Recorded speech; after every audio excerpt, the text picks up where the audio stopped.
Perfectly in elastic collision in one dimension. अब इसके अंदर क्या क्या कवर कर लेंगे, बैलिस्टिक पेंडुलम पहले पढ़ चुके हो, वापस आएगा। इसके बाद वो बुलेट वाला प्रॉब्लम, बुलेट और ब्लॉक वाला, वो भी वापस आ जाएगा। एक नया प्रॉब्लम और है और कुछ बेसिक कंसेप्ट है। तो आसान सा लेक्चर है, चलो स्टार्ट करते हैं। अब देखो, परफेक्टली इन इलास्टिक कोलिजन के बारे में मैं आपको पहले भी बता चुका, ये तब अकर करेगा जब बॉडीज के पास कोई इलास्टिसिटी नहीं होगी।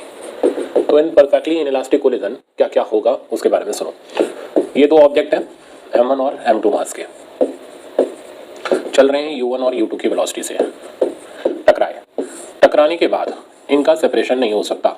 उसका कारण यह है कि इनमें कोई इलास्टिसिटी नहीं है, बस खाली डिफॉर्मेशन हुआ, रिफॉर्मेशन हो ही नहीं पाएगा क्योंकि कोई भी इलास्टिक फोर्स इनके अंदर प्रेजेंट नहीं है। तो टकराने के बाद जनरली हम लोग ये बोलते हैं कि दोनों बॉडी चिपक गई और एक कॉमन वेलोसिटी से आगे जा रही है। तो इस टाइप का कोलिजन कहलाता है परफेक्टली इनइलास्टिक कोलिजन। कंसेप्ट के नाम पे हमारे पास दो चीज़ है, एक तो पेटेंटेड अपना लीनियर मोमेंटम कंजर्वेशन, तो PI equals to PF। Initial momentum अगर हम लिखें तो वो हो गया, ये डायग्राम हो गया बिफोर कोलिजन या आफ्टर कोलिजन। तो initial momentum m1 u1 plus m2 u2, final momentum लिखोगे तो वो हो जाएगा m1 plus m2 into v। तो यहाँ से कोलिजन के बाद की कॉमन वेलोसिटी हमारे पास आ गई, m1 u1 plus m2 u2 bye में m1 प्लस m2। दूसरी चीज़, कोफिशिएंट ऑफ रेस्टिट्यूशन ऐसे कोलिजन में जीरो होता है, मतलब बॉडी का कोई सेपरेशन नहीं होता। तीसरी step, loss in kinetic energy, मैंने पहले भी बताया था आपको, मैक्सिमम होती है। कितनी?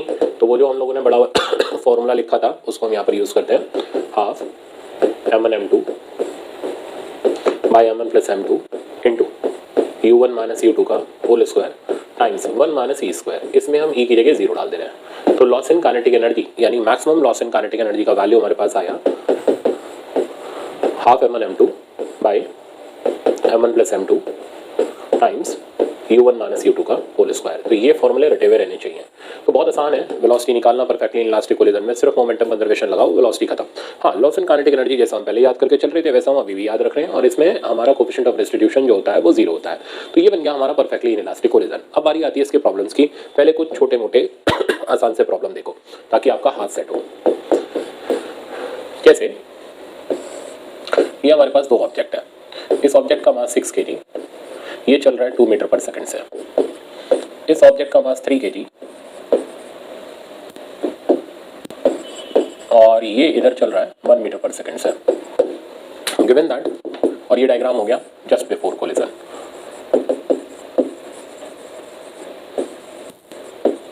Given that collision is perfectly inelastic,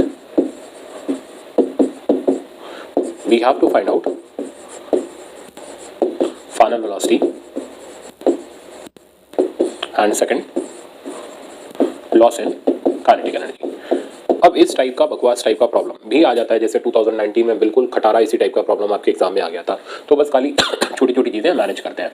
तो टकराने के बाद अब ये फाइनली सिस्टम उधर जाएगा। अब जैसे इसका मोमेंटम m1 u1 जनरली बोल रहा हूँ, इसका हो गया माइनस m2 u2, दोनों अपोजिट डायरेक्शन में भिड़ रहे हैं, तो सिस्टम उधर जाएगा जिसका मोमेंटम ज़्यादा होगा। ज़्यादा किसका मोमेंटम है खुद ही आइडिया लगा लो, 6 × 2 ये 12 हो गया, ये हो गया 1, यानी सिस्टम फाइनली राइट साइड पर लाएगा।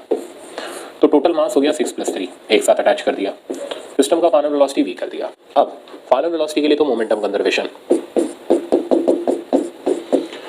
इनिशियल मोमेंटम हो गया 12 माइनस 3, फाइनली दोनों के मास ऐड अप हो गए 6 + 3 9 kg into common velocity v। तो v का वैल्यू बेटा अपने पास आ गया 1 मीटर पर सेकंड, यानी फाइनली ये सिस्टम 1 मीटर पर सेकंड की वेलोसिटी से राइट साइड की तरफ जाएगा।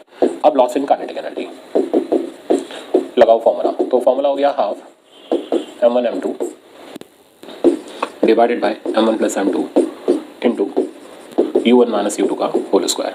अब करो उसको सिंप्लीफाई, तो सिंप्लीफिकेशन इसका मैं इधर कर रहा हूँ। तो loss in kinetic energy half m1 m2 तो हो गया 18, m1 प्लस m2 6 और 3 9, u1 माइनस u2, अब बड़ा ध्यान रखना u1 कितना है 2 माइनस u2 माइनस 1 का होल स्क्वायर। तो ये माइनस और माइनस प्लस हो जाएगा, तो सब्ट्रैक्ट होने की बजाय ऐड हो गया। तो लॉस इन काइनेटिक एनर्जी का वैल्यू आ गया हाफ 2 × 3 का होल स्क्वायर। तो आंसर आ गया 9 जूल। तो 9 जूल का इस प्रोसेस में maximum loss in kinetic energy occur किया।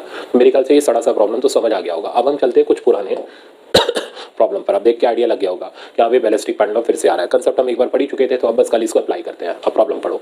यहाँ के प्रॉब्लम और वहाँ के प्रॉब्लम का अंतर आपको एक शब्द में समझ आ जाएगा। कहता है as shown in diagram bullet gets embedded in block. तो मैंने वहाँ पे भी बताया था अगर बुलेट धंस जाए तो फिर पूरा सिस्टम एक कॉमन वेलोसिटी से आगे जाएगा। ऐसे सिचुएशन को बोलेंगे परफेक्टली इनइलास्टिक कोलिजन। अब हम स्टेप बाय स्टेप अपने डायग्राम बनाते हैं। बुलेट इसके अंदर अटक गई। वहाँ क्या हो रहा था, बुलेट बाहर निकल जा रही थी, बुलेट अटक गई और टोटल मास ऑफ सिस्टम हो गया capital M which was 400 gram plus small M which is now 100 gram. तो टोटल मास हो गया 500 ग्राम। अब ये सिस्टम आगे चला विद वेलोसिटी v। ये v हम तब तक नहीं निकाल सकते जब तक हमें किसी एक डाटा की जानकारी ना हो। वो देने नहीं वाला क्योंकि उसने v तो पूछा ही नहीं। अब ये बोल रहा है the system rises to a height where thread makes an angle of 60 degree from the vertical. ये लेंथ में देना भूल गया, आप इसको 1 मीटर ले लो। तो ये कहता है सिस्टम वहां तक राइज करता है जब तक ये 60 डिग्री का एंगल ना बना ले। तो यहां जाकर के इसका एंगल, इस पर्टिकुलर हाइट पर जाकर के इसका एंगल 60 डिग्री हो गया। तो ये इसकी मैक्सिमम हाइट हो गई और लेंथ हमें पता ही है 1 मीटर। अब मैंने क्या सिखाया था कि हम इस v को निकालते हैं इसके डाटा से, ठीक है ना। तो v का वैल्यू था हमारा √2gh। तो सबसे पहले हम v निकालेंगे, फिर मोमेंटम कंजर्वेशन से हम u0 यानी बुलेट की वेलोसिटी निकाल देंगे। तो देखो प्रोसेस, तो उल्टा लगाते हैं। सबसे पहले हम v निकालते हैं, तो सर्कुलर वाले पाथ को पहले खत्म करते हैं। तो v का वैल्यू हो गया √2gh, h की जगह आ गया l 1 माइनस cos थीटा। तो √2 g की जगह 10, लेंथ की जगह 1 इंटू कॉस थीटा, ये बचा हमारे पास 1/2। 2 से 2 गया एंड v का वैल्यू आ गया √10 और यूनिट आ गया मीटर पर सेकंड। तो इस सिस्टम की फाइनल वेलोसिटी हमारे पास √10 मीटर पर सेकंड आ गई। तो √10 मीटर पर सेकंड यानी 3.3 होता है, बट वो हम बाद में निपट लेंगे। तो फिलहाल हमारे पास कोलिजन के बाद की वेलोसिटी आ चुकी है विच इज √10। अब हम चलते हैं कोलिजन वाले पार्ट को खत्म करते हैं और मोमेंटम कंजर्वेशन लगाते हैं। तो PI equals to PF। Initial momentum हो गया 100 इंटू u0, ब्लॉक रेस्ट पर था। फाइनल मोमेंटम हो गया, टोटल मास हो गया 500 इंटू √10। और यहाँ से बहुत आराम से हमारे पास u0 की वैल्यू आ गई। ये गया, आंसर आ गया 5√10, यूनिट आ गया मीटर पर सेकंड। तो ये थी बुलेट की वेलोसिटी जिससे उसको फायर किया गया था और उसके बाद वो जाकर के ब्लॉक के अंदर एम्बेडेड हो गई और ब्लॉक राइज किया 60 डिग्री के वर्टिकल एंगल पर। यहाँ पहुंच करके इसका वेलोसिटी 0 हो गया। तो मेरे ख्याल से वापस से कंसेप्ट आपका रिफाइन हो गया होगा बैलिस्टिक पेंडुलम का, आप आराम से इसको हैंडल कर सकते हो। ऐसा ही एक और प्रॉब्लम हम लोगों ने किया था जहाँ फ्रिक्शन का रोल था। सेम प्रॉब्लम मैंने यहाँ पर बनाया है, अंतर बस इतना है, बुलेट गेट एम्बेडेड। अब ये बुलेट इस ब्लॉक के अंदर जाकर के अटक गई। तो मैं अब डायग्राम बना रहा हूँ, आप देखते जाना। तो बुलेट इस ब्लॉक के अंदर अटक गई। तो टोटल मास हो गया अगेन 400 प्लस 100 ग्राम। धंसने के बाद इसके पास एक फाइनल वेलोसिटी आ गई। अब ये चला रफ सरफेस पर और रफ सरफेस पर काइनेटिक फ्रिक्शन रिटार्ड कराएगा तब तक जब तक इस सिस्टम का फाइनल वेलोसिटी 0 ना हो जाए। और मैंने क्या बताया था, अगर d डिस्टेंस बाद ये वेलोसिटी 0 होता है तो v की वैल्यू होती है √2 म्यू के जी डी। तो डेरिवेशन हम लोगों ने वहाँ किया, तो आप रेफर कर सकते हो। अब क्या करना है, तो ये कहता है सिस्टम स्टॉप्स आफ्टर 1 मीटर। तो d दे दिया बेटा 1 मीटर। अब प्रॉब्लम उल्टा शुरू करते हैं। तो सबसे पहले हम फ्रिक्शन के कंसेप्ट को लगा करके v की वैल्यू निकालेंगे। 2 म्यू के जी इंटू डी। 2 म्यू के बेटा हमारे पास है 0.8, जी हो गया 10, डी हो गया 1। तो रिजल्ट हमारे पास आ गया √16 मतलब 4 मीटर पर सेकंड। तो एम्बेडेड होने के बाद बुलेट और ब्लॉक का सिस्टम आगे की तरफ जा रहा है 4 मीटर पर सेकंड के वेलोसिटी से। अब हमें चाहिए बुलेट की इनिशियल वेलोसिटी, उसके लिए अब हम लगाएंगे मोमेंटम कंजर्वेशन। तो PI इक्वल्स टू PF। अब PI में मेरे पास आ गया 100 इंटू u0, ब्लॉक का हो गया मेरे पास 0, फाइनल मोमेंटम, फाइनली सिस्टम का मास हो गया 500 इंटू वेलोसिटी हो गई 4। किसी यूनिट को कन्वर्ट करने की जरूरत नहीं क्योंकि दोनों तरफ ग्राम ग्राम कैंसिल आउट हो गया। ये यहाँ से गया और u0 का वैल्यू मेरे पास आ गया 20 मीटर पर सेकंड, यानी बुलेट जिस वेलोसिटी से फायर करी गई थी वो वेलोसिटी थी हमारे पास 20 मीटर पर सेकंड। तो आप देखिए कितना आसान, कितनी स्पीड से एक चीज़ खत्म होती चली जा रही है। तो परफेक्टली इनइलास्टिक कोलिजन बहुत आसान होता है। हाँ, इसमें एक चीज़ और, मैक्सिमम एलोंगेशन और कंप्रेशन, वो मैंने अलग ही लेक्चर रखा है, आप उसके अंदर सीखना, मजा आएगा। अब देखो आगे। अब एक और प्रॉब्लम है। अब ये प्रॉब्लम मेरा स्पेशल प्रॉब्लम है। इस प्रॉब्लम के अंदर कहानी ऐसी है, कह रहा है as shown in diagram all collisions are perfectly inelastic. तो यहाँ पर n ब्लॉक है। पहला ब्लॉक u की वेलोसिटी से चल रहा है, ये क्वेश्चन में गिवन है। ये इससे टकराता है, चिपक जाता है, फिर ये इससे टकराता है, चिपक जाता है, फिर ऐसे अप टू सो ऑन। तो फाइनली सारे ब्लॉक आपस में चिपक जाएंगे। अब कहता है find out final velocity after all collisions are over. तो हमें फाइनल वेलोसिटी निकालनी है। इसके लिए हमें स्टेप बाय स्टेप चलने की जरूरत नहीं, क्योंकि बेटा यहाँ मोमेंटम कंजर्व है, यहाँ भी कंजर्व है, यहाँ भी कंजर्व है, तो सबके चिपकने के बाद भी तो कंजर्व ही है। तो इस सिचुएशन को ऐसे हैंडल करो, सारे ब्लॉक को एक साथ चिपका दो। तो सबको एक साथ चिपका दिया तो टोटल मास हो गया n टाइम्स m। और फाइनल वेलोसिटी सिस्टम की वी कर दो। अब इकट्ठा मोमेंटम कंजर्वेशन लगा दो। तो मोमेंटम कंजर्वेशन आप लगाओगे तो P I equals to P F, P I का वैल्यू मेरे पास आ गया एम यू और पी एफ का वैल्यू मेरे पास आ गया एन एम इंटू वी। और देखो कितना आसान है हमारे पास वी का वैल्यू निकालना, वी का वैल्यू हमारे पास आ गया यू बाय एन। तो ये सिस्टम की फाइनल वेलोसिटी हो गई जब सारे के सारे मासेस एक साथ चिपक गए और सारे कोलिजन खत्म हो चुके हैं।